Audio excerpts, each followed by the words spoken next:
Kinulang man ng isang binti, sapat naman ang dedikasyon na ipinamalas ng pambato natin sa Obstacle Course Race World Championships.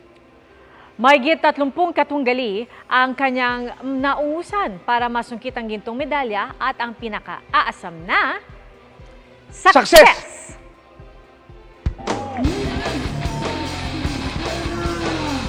Takbuhan, gapangan, at kahit monkey bar, hindi inurungan ng 32 anyos na si Renson Embradura ng Sariaya, Quezon.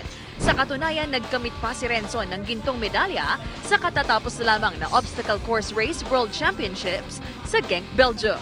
Para kay Renson, hindi naging hadlang ang kakulangan ng isang binti para ipagpatuloy at maabot ang kanyang pangarap. May binigay sa akin si Lord na kailangan ko po patunayan sa akin sarili na hanapin na maging inspirasyon ng mga tao o hindi nagiging hadlang yung kapansanan sa isang tao. Mahigit 30 katunggali mula sa iba't ibang panig ng mundo lang naman ang naungusan ni Renson. Kaya proud na proud ang kanyang ina at mga kaibigan. Anak, talagang galingan mo at ako nagpapasalamat sa kanya at nahangad niya yung kanyang pagtakbo. Ako siyempre, proud na proud ako sa kanya dahil at kasama ko siya lagi, iba tagang ang dispression niya sa buhay.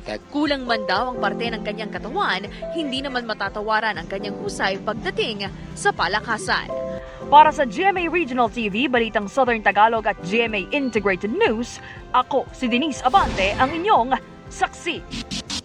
Mga kapuso, sama-sama tayong maging saksi. Mag-subscribe sa GMA Integrated News sa YouTube. Para sa mga kapuso abroad, samahan niyo kami sa GMA Pinoy TV at sa www.gmanews.tv.